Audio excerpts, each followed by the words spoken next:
Extra emphasis given to traumatic events.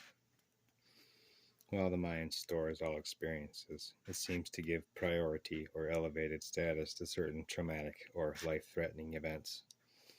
In other words, the mind puts an emphasis on events that jeopardize a person's life or that of a loved one. Our brains are designed for survival and will place an emphasis on such dramatic instances.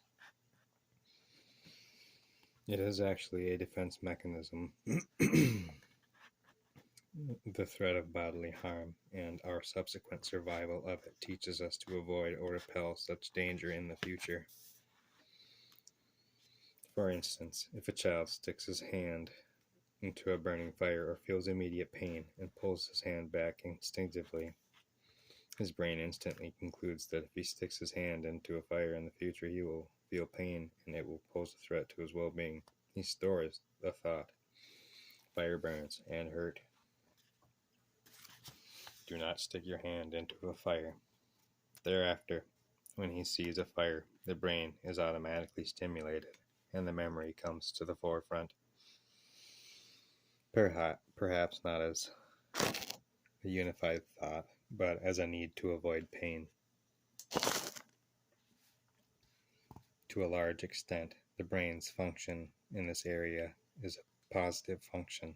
It helps us to survive. However, we can also develop and store wrong conclusions, beliefs, thoughts, and attitudes in the same manner. A case study. In one case, a professional hula dancer related that she had to overcome tremendous stage fright each time she performed.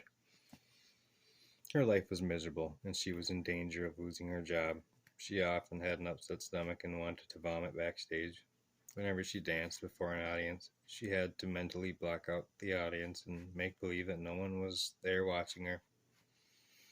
We asked God to show her what happened in her past to make her so afraid to perform in front of people. Almost immediately, God took her all the way back to her days in kindergarten.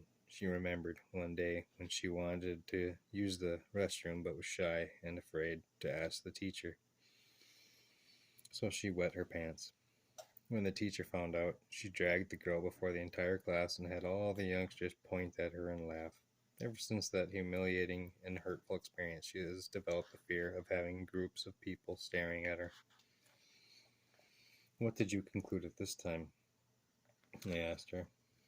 When you stand up in front of people, she replied, they will reject you, make fun of you, and make you feel ashamed of yourself. As we renounced the lies of the enemy, the memory faded away. A week later, she happily reported that the stage fright had disappeared when she performed.